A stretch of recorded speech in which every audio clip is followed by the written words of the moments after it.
आज हम इसी टॉपिक पर बात करेंगे कि प्रेगनेंसी के सिम्टम हार्ट बीट से क्या बेबी बॉय और बेबी गर्ल के जेंडर के बारे में पता लगाया जा सकता है। स्टार्टिंग में तो जो बेबी की हार्ट बीट थी वो 152, 153, 156 तो इस तरह की हार्ट बीट आती थी। हेलो एवरीवन, स्वागत है आप सभी का गुंजन ब्लॉग्स में। होप आप सभी अच्छे होंगे और हम भी। प्रेगनेंसी के दौरान हर मॉम टू बी के मन में एक सवाल जरूर आता है कि जो बेबी की हार्ट बीट है वो कब तक सुनाई देती है, यानी कितने मंथ में जो बेबी की हार्ट बीट है वो सुनाई देती है। साथ ही दोस्तों, हम अपने आसपास के लोगों से और बड़े बुजुर्ग जो होते हैं हमारे घर के दादी नानी, इनसे प्रेगनेंसी के कुछ सिम्टम्स के बारे में सुनते हैं। तो उसमें से एक सिम्टम है हार्ट बीट। आज हम इसी टॉपिक पर बात करेंगे कि प्रेगनेंसी के सिम्टम हार्ट बीट से क्या बेबी बॉय और बेबी गर्ल के जेंडर के बारे में पता लगाया जा सकता है। में मॉम टू बी में बहुत से सिम्टम्स दिखाई देते हैं जिन्हें देखकर जो बुजुर्ग लोग होते हैं या हमारे आसपास के लोग होते हैं वो प्रिडिक्ट करते हैं कि उसको बेबी बॉय होगा या बेबी गर्ल होगा। तो आप लोगों के बीच में जो ओल्ड बिलीफ है उन्हें लेके आती हूँ। साथ ही अपना जो एक्सपीरियंस है वो भी मैं आप लोगों के साथ शेयर करती हूँ कि मेरी प्रेगनेंसी में मुझे ये सिम्टम्स दिखे थे या नहीं दिखे थे और ये सिम्टम्स सही निकले या नहीं। दोस्तों, बहुत सारे लोग ये कहते हैं कि अगर बेबी की जो हार्ट बीट है वो 140 से ज़्यादा आती है तो कहा जाता है ये बेबी गर्ल का एक सिम्टम है, और अगर बेबी की जो हार्ट बीट है वो 140 या 140 से कम आती है तो कहा जाता है कि ये बेबी बॉय का सिम्टम है। प्रेगनेंसी के टाइम पे जो भी सिम्टम्स मॉम टू बी में दिखाई देते हैं तो क्या ये सिम्टम्स सच होते हैं या नहीं होते हैं, आज की वीडियो में हम इस पर ही बात करेंगे। चलिए दोस्तों, वीडियो स्टार्ट करते हैं। तो आज की वीडियो में मैं आप लोगों के साथ शेयर करूंगी हमारे ओल्ड बिलीफ, यानी जो हमारी मान्यताएं चली आ रही हैं वो मैं आप लोगों के साथ शेयर करूंगी। साथ ही मैं अपना जो एक्सपीरियंस है, यानी जो सिम्टम्स मुझे दिखे थे क्या वो सच निकले या नहीं निकले। थर्ड, हम बात करेंगे डॉक्टर्स या हमारा जो साइंस है वो इन सिम्टम्स के बारे में क्या कहता है। वीडियो को एंड तक जरूर देखिए, क्योंकि आज की वीडियो में मैं आप लोगों के साथ एक बहुत ही हेल्पफुल प्रेगनेंसी टिप शेयर करूंगी। चलिए दोस्तों, बात करते हैं हमारे ओल्ड बिलीफ, यानी जो हमारे बुजुर्गों का एक्सपीरियंस है वो इस बारे में क्या कहता है। प्रेगनेंसी के टाइम पे हम अपने घरों में बहुत सारे बिलीफ या जो मान्यताएं होती हैं उनके बारे में सुनते हैं। हमारे जो बुजुर्गों का एक्सपीरियंस है वो ये कहता है कि अगर प्रेगनेंसी के टाइम पे जब सोनोग्राफी की जाती है तो उस टाइम पे बेबी की जो हार्ट बीट होती है वो है वो 140 से ज़्यादा आती है तो कहा जाता है कि ये बेबी गर्ल का एक सिम्टम है। अगर बेबी की जो हार्ट बीट होती है वो 140 या 140 से कम आती है तो कहा जाता है कि ये बेबी बॉय का सिम्टम है। मैंने भी अपनी प्रेगनेंसी के दौरान इस तरह के बहुत सारे सिम्टम्स के बारे में सुना था, और मैं सच बताऊं तो मेरे साथ तो बहुत सारे सिम्टम्स मैच भी हुए। तो अभी मैं आप लोगों के साथ अपना जो एक्सपीरियंस है वो शेयर करूंगी कि मेरी जो बेबी की हार्ट बीट थी वो कितनी आई और मुझे क्या हुआ। सर, हम अपनी फैमिली में देखते हैं कि जैसे ही बेबी की हार्ट बीट आती है तो फैमिली जो मेम्बर्स होते हैं ना वो प्रिडिक्ट करने लग जाते हैं कि क्या होने वाला है। तो सच कहूँ तो बहुत सारे लोगों के साथ ये सिम्टम्स सही भी निकलते हैं, यानी मैच होते हैं।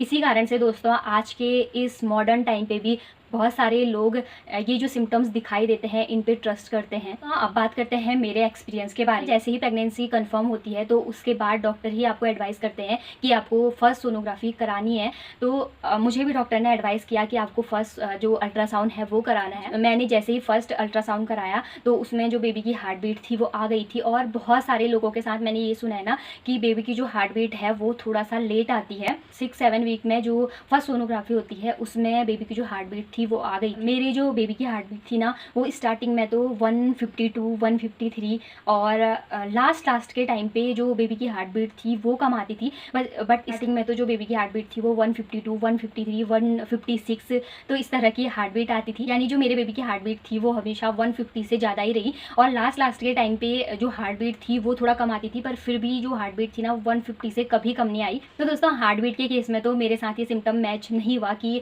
140 से कम में बेबी बॉय होता है या 140, तो मुझे तो बेबी बॉय हुआ और मेरी हार्ट बीट 150 से ज़्यादा भी। तो मैं आप लोगों को बताऊं कि मेरे साथ बहुत सारे सिम्टम्स मैच हुए हैं। एक ये हार्ट बीट वाला सिम्टम है जो मुझे लगा कि मेरे साथ मैच नहीं हुआ। अब बात करते हैं साइंस की। डॉक्टर्स के अकॉर्डिंग बेबी की जो हार्ट बीट होती है वो शुरुआती जो वीक होते हैं उसमें डेवलप होना शुरू हो जाती है। अक्सर दोस्तों 6 to 7 वीक के आसपास बेबी की जो हार्ट बीट है वो आ जाती है डॉक्टर्स के भी अकॉर्डिंग। बहुत सारे केस में ऐसा भी देखा जाता है कि बेबी की जो हार्ट बीट है ना वो 7 वीक के बाद ही आती है। तो ऐसा होने का रीज़न ये होता है कि जो प्रेगनेंसी की जो फिक्स डेट पता ना होना, ये भी एक रीज़न होता है कि हमें लगता है कि हमारी प्रेगनेंसी 5 वीक की है, 6 वीक की है, बट वो प्रेगनेंसी 4 वीक की होती है। क्योंकि दोस्तों हमें एग्जैक्ट जो डेट है वो पता नहीं होती है, तो इसलिए भी जो बेबी के वीक हैं वो हमें लगता है कि 6 वीक हो गए, 7 वीक हो गए, बट जो वीक होते हैं वो कम होते हैं, जिस वजह से जो बेबी की हार्ट बीट है जब हम सोनोग्राफी कराते हैं तो उस टाइम जो बेबी की हार्ट बीट है वो नहीं आ पाती है। साइंस ये कहता है कि बेबी की हार्ट बीट का बेबी के जेंडर से कोई संबंध नहीं होता है। ऐसे कई सारे रीजन होते हैं जिनकी वजह से जो हार्ट बीट होती है वो बदल सकती है। जैसे प्रेगनेंसी कितने वीक की है, बेबी उस टाइम पे एक्टिव है या नहीं है, या उस टाइम पे रेस्ट तो नहीं कर रहा बेबी, तो इस पे भी डिपेंड करती है। मेडिकल साइंस के अकॉर्डिंग डॉक्टर्स हार्ट बीट का यूज़ बेबी की जो हेल्थ है उसको मॉनिटर करने के लिए मोस्टली करते हैं। दोस्तों मैं आप लोगों से एक बात कहना चाहूँगी कि मैं अपनी वीडियो के माध्यम से जो ओल्ड बिलीफ है, यानी जो हमारी मान्यताएं चली आ रही हैं, वो आप लोगों के साथ शेयर करती हूँ। साथ ही मैंने अपनी प्रेगनेंसी के टाइम पे क्या चीज़ें ऑब्जर्व की, क्या चीज़ें एक्सपीरियंस की, वो चीज़ें मैं आप लोगों के साथ शेयर करती हूँ। तो सबसे पहले मैं आप लोगों से यही कहना चाहूँगी कि प्रेगनेंसी के टाइम पे आपके जो डॉक्टर हैं या आपकी जो गाइनो है उसकी एडवाइस को सबसे ऊपर रखना है। और आप कोई भी चीज़ फॉलो करते हैं, आप कोई भी वीडियो देखते हैं, मेरी देखें या किसी की भी देखें, तो उसको फॉलो करने से पहले आपको अपने डॉक्टर से एडवाइस ज़रूर लेनी है कि हम ये चीज़ कर सकते हैं या नहीं कर सकते।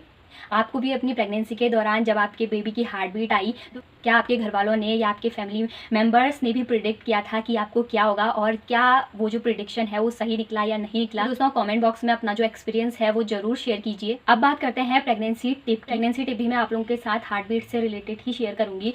तो बहुत सारी लेडीज़ के साथ क्या होता है कि उनकी जो फर्स्ट जो सोनोग्राफी होती है उसमें बेबी की हार्ट बीट नहीं आ पाती है और वो बहुत ज़्यादा घबरा जाती हैं।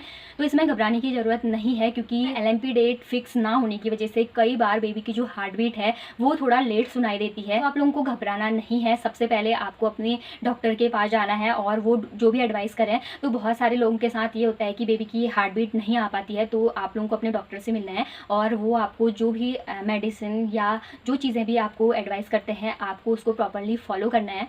और बहुत सारे केसेस में देखा जाता है कि कुछ ही हफ्तों में, यानी जैसे आज 6 वीक में आप अल्ट्रासाउंड कराने गए या फर्स्ट सोनोग्राफी कराने गए, तो आप जब डॉक्टर के पास जाते हैं तो उस टाइम पे अगर आपके बेबी की जो हार्ट बीट है वो नहीं आई होती है तो डॉक्टर आपको कुछ मेडिसिन देते हैं, कुछ इंजेक्शन वगैरह होते हैं, और उसके 1 वीक बाद डॉक्टर्स आपको फिर से बुलाते हैं और जो नेक्स्ट सोनोग्राफी होती है उसमें जो बेबी की हार्ट बीट है वो आ जाती है। तो अगर आप अपनी प्रेगनेंसी के दौरान स्टार्टिंग से ही अपने डॉक्टर से जुड़े हैं और डॉक्टर आपको जो भी एडवाइस करते हैं या जो भी मेडिसिन देते हैं आप उसको प्रॉपरली लेते हैं, तो आपकी जो प्रेगनेंसी है ना वो बिल्कुल स्मूथ रहेगी। और अगर किसी की प्रेगनेंसी में कोई कॉम्प्लिकेशन भी होते हैं तो आपको फिर भी आपको अपनी डॉक्टर की ही एडवाइस को ऊपर रखना है, क्योंकि बहुत सारी प्रेगनेंसी में बहुत सारे कॉम्प्लिकेशन होते हैं।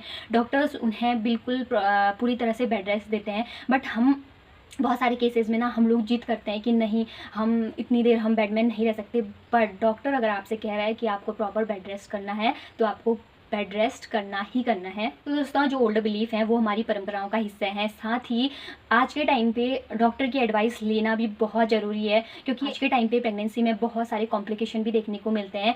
तो प्रेगनेंसी अगर सेफ़ रहे, आप सेफ़ रहें, आपका बेबी सेफ़ रहे, तो सबसे इंपॉर्टेंट ये है। तो दोस्तों मैं वीक में 2 बार आप लोगों के लिए प्रेगनेंसी रिलेटेड वीडियोज़ लाती हूँ, जिसमें मैं ओल्ड बिलीफ, साथ में अपना एक्सपीरियंस और डॉक्टर्स इस बारे में क्या कहते हैं सिंपल लैंग्वेज में मैं आप लोगों के साथ शेयर करती हूँ, यानी आप लोगों को समझाती हूँ कि डॉक्टर्स इस बारे में क्या कहते हैं। हर प्रेगनेंसी अलग होती है, हर किसी की बॉडी भी अलग अलग होती है, तो हो सकता है कि किसी में ये सिम्टम्स दिखाई दें और किसी में एक भी सिम्टम ना दिखाई दे। दोस्तों अगर आपको मेरी वीडियो पसंद आई हो तो वीडियो को लाइक कीजिए, चैनल को सब्सक्राइब कीजिए और अपने दोस्तों के साथ शेयर जरूर कीजिए। चलिए आज की इस वीडियो को करते हैं यहीं पे एंड, मिलते हैं नेक्स्ट वीडियो के साथ। तब तक स्वस्थ रहिए, मस्त रहिए, रखिए अपना और अपने बेबी का ख्याल। Thanks for watching.